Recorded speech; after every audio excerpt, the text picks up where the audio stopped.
What's up, guys? My name is Zach, and today I am driving a 1998 Isuzu Oasis. Up front is a 2.3 liter inline 4, and down below is a 4-speed automatic transmission. Now, I am super excited to be driving this here Oasis for a couple of reasons, but mainly the fact that I have always wanted to drive and review a first-generation Honda Odyssey. And so today, I'm bringing you the coolest version of that.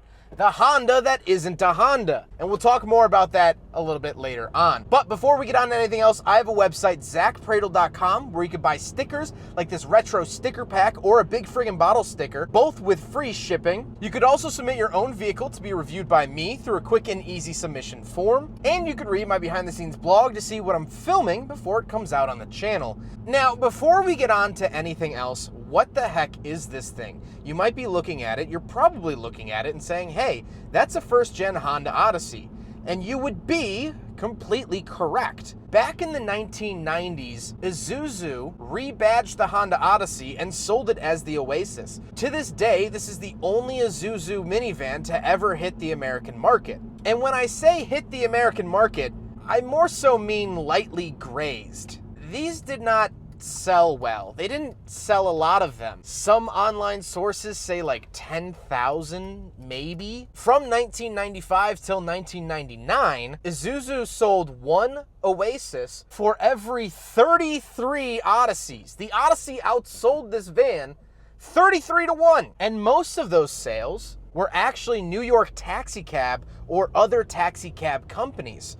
So they would rack up a couple 100,000 miles, rust away because they're a 90s Honda product, and then were never seen again. So that's why I'm so excited to be driving this car. And one last interesting thing about the Oasis before we talk about the engine and transmission is the fact that they made this from 1995 till 1999. 1999 is a really interesting model year for this car because the Honda Odyssey, of which this is, actually switched body styles in 99. So in 99, the Odyssey moved to this body style, but Isuzu was still selling this body style. Kind of an interesting split. So if you see a 99 Oasis, well, if you see an Oasis in general, take a picture because you're never gonna see one again. No one saved these, and that's why I'm so excited to be doing it today. But let's get back to that 2.3 liter inline 4 under the hood. Well, it makes about 150 horsepower. It's a single overhead cam engine. However, it does have VTEC as noted with the valve cover on top. Something interesting about that valve cover, however, is that that is specific to the Isuzu Oasis. The Odyssey, it said Honda, but for Isuzu, it said VTEC. So that's a highly sought after part in the Odyssey Oasis community. Like I said, paired to it, 4-speed automatic transmission, it's fine. It's shifting, you know, it's doing the job.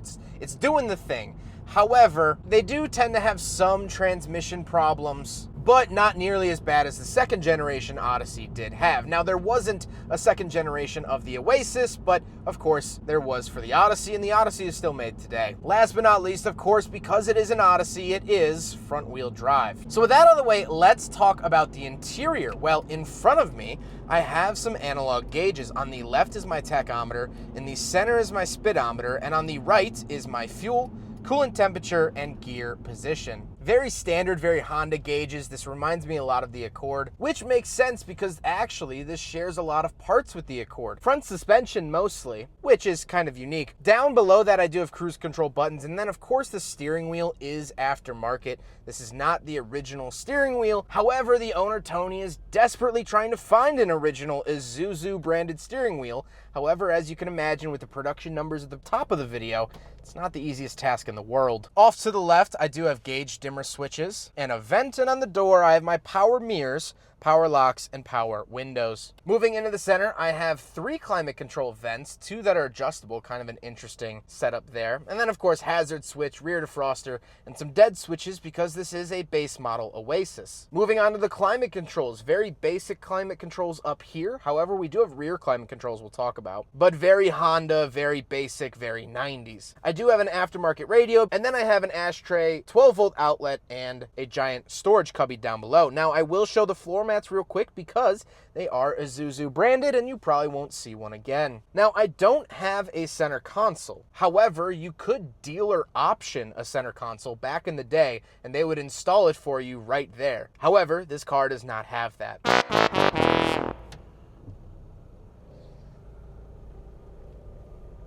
Moving on to the seats are comfortable. The 90s really understood comfortable seats, even in a minivan. You know, even today's minivans, they have hard, taut leather.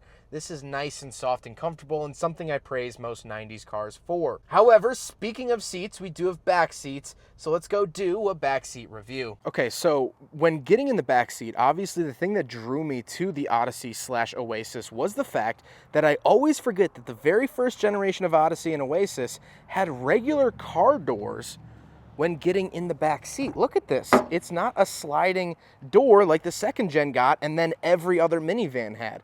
It was regular car doors. And so once we step in here, something I wanted to note was the giant heating and air conditioning system back here. It almost looks like its own roll bar from like an Oldsmobile Cutlass. Shout out to that stupid thing.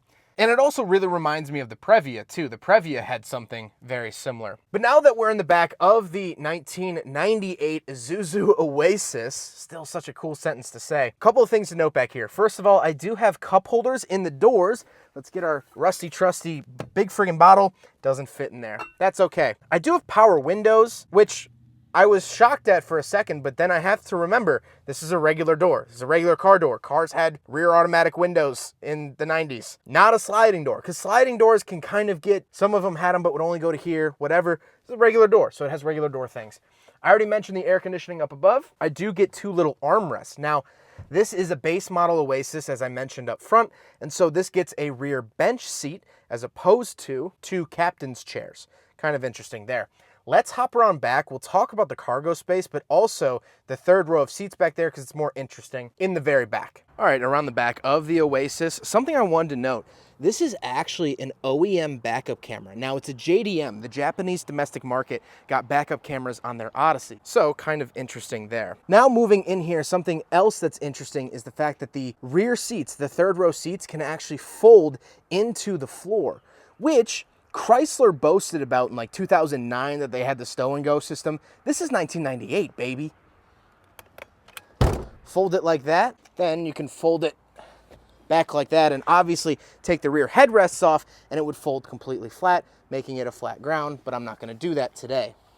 So really, really cool backseat area. This is also your spare tire, kind of an interesting placement for a minivan, but hey, that's pretty neat. Now we got to talk about the looks, and honestly, it looks just like a Odyssey. However, you get those awesome Oasis badges on the side, you get an Isuzu badge in the grille, and something interesting is on the tailgate, you actually get a chrome bezel around the outside of the license plate holder, and that is only for the Oasis. The Odyssey, they were either black or color matched to the vehicle. The Oasis got them chrome, and that was just for this car. Super cool. Let's do a walk around now of the Oasis. I think those two rear sedan style doors, I don't know what to call them, non-sliding doors in the back are really cool, really unique. That's what drew me to the first generation Odyssey and has now led me to this car. But let's get to my final thoughts here on the Isuzu Oasis. Well, this is my first Isuzu on the channel, but it will most certainly not be my last. I find this car incredibly, incredibly cool.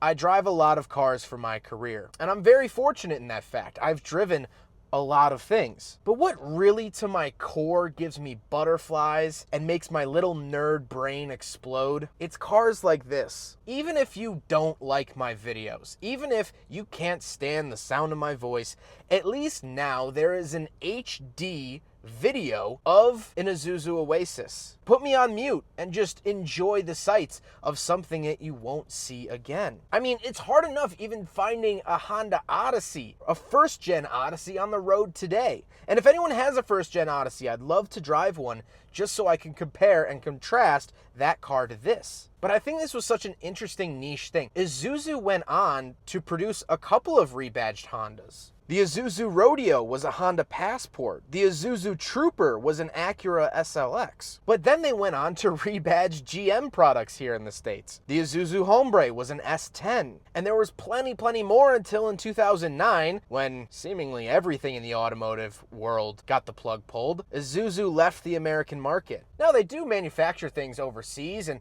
they're actually one of the top diesel engine producers. However, they never really saw trivial success in the States. And that's why these sold in such low numbers. Odds are, if you lived in New York City in the late 90s, you probably rode in one of these as a taxi. But beyond that, I can't imagine too much more. So bask in its glory. Enjoy the Oasis, while some of them are still left. Well, I hope you guys enjoyed the video. Huge thank you to Tony for letting me take out the Oasis. This is an experience that I probably won't ever get again. If you see me reviewing another Oasis on the channel, wake up is all I can say, because you're definitely dreaming. Huge thank you to Tony. He's been absolutely awesome to work with. His social media is down in the description below. Highly recommend checking him out. He has more info on the Oasis. If you have any questions about it, please let him know. But I hope you guys enjoyed the video. Don't forget to rate the video, comment on the video, and subscribe if you really liked it. Take care, guys.